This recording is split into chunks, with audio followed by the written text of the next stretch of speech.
Pastikan kamu sudah mengklik tombol like, subscribe, lonceng, dan Amma ba'da, Bapak dan Ibu sidang jemaah tarawih yang dirahmati oleh Allah. Alhamdulillahirabbil alamin, kita bersyukur kepada Allah Subhanahu wa taala. Allah sangat rahman kepada kita. Alhamdulillah, dengan rahman-Nya Allah kembali kita dipertemukan oleh Allah dalam rangka bulan rahmat ini di tahun 1444 Hijriah ini. Alhamdulillah, dengan rahman-Nya Allah, Allah masih memberi rezeki kita yang sangat banyak. Allah masih memberi kita kesehatan, dan Allah masih memelihara iman yang ada dalam hati kita. Sehingga dengan iman tersebut, sejenak kita tinggalkan apa saja yang telah Allah amanahkan bagi kita untuk menuju masjid. Tujuan kita ke masjid tak lain dan tak bukan hanyalah untuk mencari keridhaan Allah, untuk mencapai dan memperoleh pangkat yang paling tinggi di sisi Allah, yaitu pangkat takwa. Salawat dan salam kita doakan kepada Allah buat junjungan kita Nabi besar Muhammad sallallahu alaihi wasallam dengan ungkapan Allahumma salli ala Muhammad wa ala ali Muhammad. Semoga senantiasa disampaikan oleh Allah kepada arwah junjungan kita tersebut, yang insyaallah di akhirat kelak beliau akan mengembalikan pahala dari salawat kita tadi kepada kita. Itulah salah satu syafaat yang akan kita terima dari beliau kelak. Mudah-mudahan Bapak dan Ibu serta kaum muslimin dan kaum muslimat yang hadir pada malam hari ini dalam rangka Qiyamul Lail adalah orang yang rajin berselawat kepada beliau, yang akan mendapat syafaat beliau nanti di akhirat. Amin, amin ya rabbal alamin. Bapak dan Ibu sidang jemaah tarawih yang dirahmati oleh Allah. Allah Subhanahu wa taala berfirman, a'udzubillahi minasyaitonir rajim. Ya ayyuhalladzina amanu taqullaha wal tanzur nafsum ma qaddamat lighad. Wattaqullaha innallaha khabirum bima ta'malun. Wa la takunu kalladzina nasullaha fa ansahum anfusahum. Ulaika humul fasiqun. Sadaqallahul azim. Wahai orang-orang yang beriman, bertakwalah kamu kepada Allah dan hitung-hitunglah dirimu. Telah berapa banyakkah amalan yang telah kamu lakukan di masa lalu? Bertakwalah kamu kepada Allah, sesungguhnya Allah mengetahui apa yang telah kamu lakukan. Janganlah kamu sekali-kali melupakan Allah, yang menyebabkan Allah pun akan melupakan pada dirimu sendiri. Mereka itulah orang-orang yang fasik. Bapak dan Ibu sidang jamaah tarawih yang dirahmati oleh Allah. Alhamdulillah, Bapak dan Ibu sekalian yang dirahmati oleh Allah, salah satu fadilah dari Ramadan yang Allah berikan kepada kita pada intinya adalah untuk mengkaji ataupun mentelaah diri kita sendiri. Ada ungkapan kawan-kawan kaum muslimin yang dirahmati oleh Allah, belajar Al-Quran ataupun menafsirkan Al-Quran memang susah, tetapi tidak sesusah mempelajari diri kita sendiri kaum muslimin yang dirahmati oleh Allah. Menafsirkan Al-Quran ada syaratnya ilmu yang harus kita punya. Ilmu nahu, ilmu saraf, mantik, ma'ani, balaghah, ilmu bayan, usul fikih dan fikih. Hanya beberapa ilmu itu kaum muslimin yang dirahmati oleh Allah, dan tidak akan dapat kita pelajari semuanya di IAIN manapun di dunia ini. Ilmu tersebut kita dapatkan hanya di pesantren Bapak dan Ibu sekalian yang dirahmati oleh Allah. Andaikan kita punya ilmu yang 8 tersebut, baru kita bisa menafsirkan Al-Quran tersebut. Akan tetapi demikian susahnya, tidak sesusah kaum muslimin yang dirahmati oleh Allah untuk mempelajari diri kita sendiri. Kenapa demikian kaum muslimin yang dirahmati oleh Allah? terlebih dalam bulan Ramadan. Sering kita dengar suatu hadis dari para guru-guru kita, kam min sa'imin laisa jazaohu min siyami illa al-ju' wal 'atas. Banyak orang yang berpuasa, kata Rasul, tetapi faidah dari puasanya tersebut hanya rasa haus dan lapar. Kenapa demikian kaum muslimin yang dirahmati oleh Allah? Karena tidak melaksanakan dua syarat. Apa syarat dari kita mendapatkan ketakwaan di bulan Ramadan? Hanya dua. Yang pertama adalah iman, yang kedua dengan ihtisaban. Iman secara logat kaum muslimin yang dirahmati oleh Allah, tasdiqu biqalbi wa iqrar bilisan wa biaf'al bi arkan. Kita benarkan dengan hati, diucapkan dengan lidah, dan diamalkan dengan badan kita.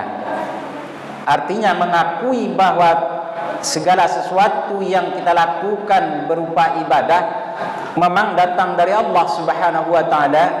Kita ucapkan dengan lidah dan kita lakukan dengan amalan perbuatan kita. Bagi orang yang melakukan suatu kewajiban, bagi orang yang melakukan suatu ibadah pada Allah Subhanahu wa taala dalam rangka masih beriman, mereka masih mengatakan bahwa ada keluhan dalam dirinya dan dalam hatinya masih ada rasa keterpaksaan dalam melakukan ibadah tersebut. Lalu bagaimanakah dengan sah atau tidaknya kalau beribadah kaum muslimin yang dirahmati oleh Allah menurut fikih cukup rukun dan syarat, maka suatu ibadah yang kita lakukan sah. Masalah diterima tidak diterima oleh Allah Subhanahu wa taala itu urusan Allah Subhanahu wa taala.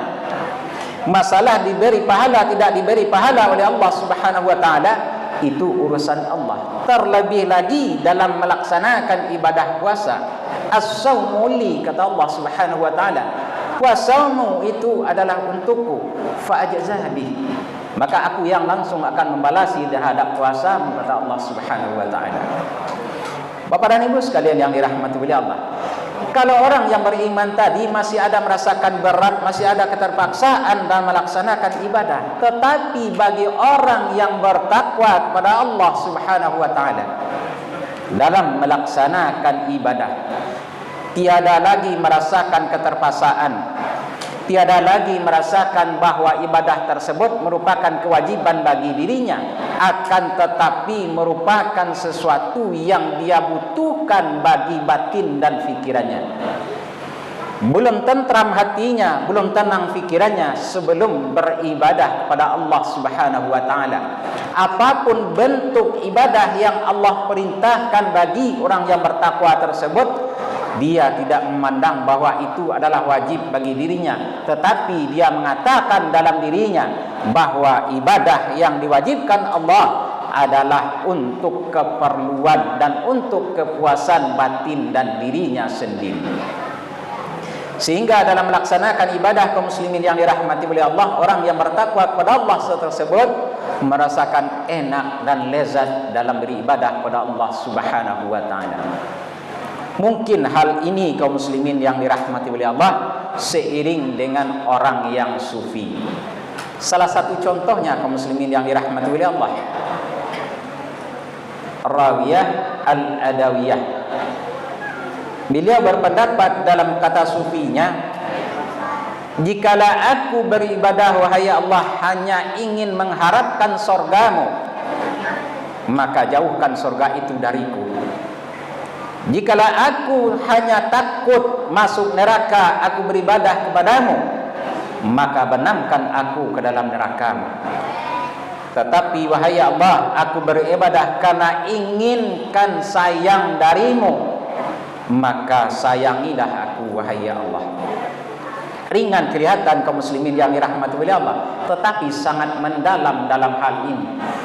Kalau orang yang disayangi oleh Allah, kalau orang yang dicintai oleh Allah, pasti apapun dia akan mendapatkannya di akhirat kelak. Bapak dan Ibu sekalian yang dirahmati oleh Allah, Maka dari itu kaum muslimin yang dirahmati oleh Allah, di bulan Ramadan ini merupakan momen yang sangat tepat bagi kita dalam rangka membaca diri kita sendiri. Andaikan kita tidak mau dan tidak melaksanakan hal itu kaum muslimin yang dirahmati oleh Allah, ingat kata Rasulullah sallallahu alaihi wasallam, isma syi'ta fa innaka mayyitun wahbib ma syi'ta fa innaka mafarik wa'mal ma syi'ta fa innaka ma'is. Ada 3 peringatan Rasulullah sallallahu alaihi wasallam kepada kita. Hiduplah kamu sesuka hatimu kata Rasul, tapi ingat pada masanya kamu akan mati. Cintailah olehmu apapun yang kamu cintai, tapi ingat yang kamu cintai tersebut akan berpisah dengan dirimu pada waktunya. Lakukanlah hidup di zaman Fir'aun. Dia sangat kaya kaum muslimin yang dirahmati oleh Allah, dan pada mulanya sangat miskin. Dia minta tolong kepada Nabi Musa, mendoakan kepada Allah agar dia menjadi orang yang kaya. Toh pada akhirnya kaum muslimin yang dirahmati oleh Allah, setelah mendapatkan kekayaan tersebut, dia lupa kepada Allah Subhanahu wa ta'ala.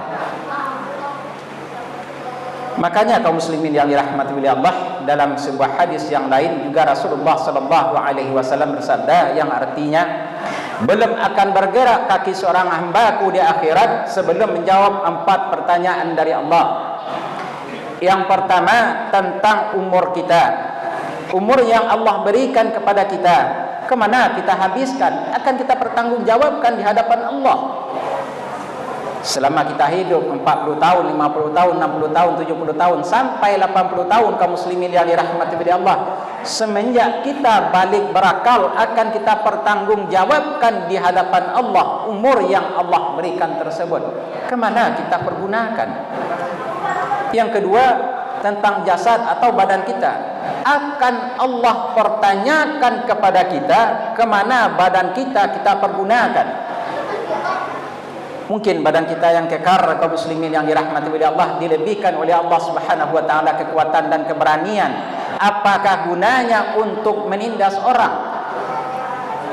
Ini juga kita pertanggungjawabkan di hadapan Allah Subhanahu wa taala. Yang ketiga yang akan kita pertanggungjawabkan adalah tentang ilmu, sampai di mana kita amalkan ilmu yang ada pada kita. Yang paling berbahaya yang keempat kaum muslimin yang dirahmati oleh Allah, tentang harta. Min aina iktasabuha wa min aina anfaqatuha. Dari mana harta kita dapat, habiskan harta tersebut. 2 pertanyaan Allah kaum muslimin yang dirahmati oleh Allah tentang harta tersebut. Kita tidak mengungkit masalah ini dan masalah itunya kaum muslimin yang dirahmati oleh Allah. Akan tetapi kita sama-sama mengetahui bagaimana negara kita saat ini kaum muslimin yang dirahmati oleh Allah. Jangankan negara kita kaum muslimin yang dirahmati oleh Allah, dalam ya badratin min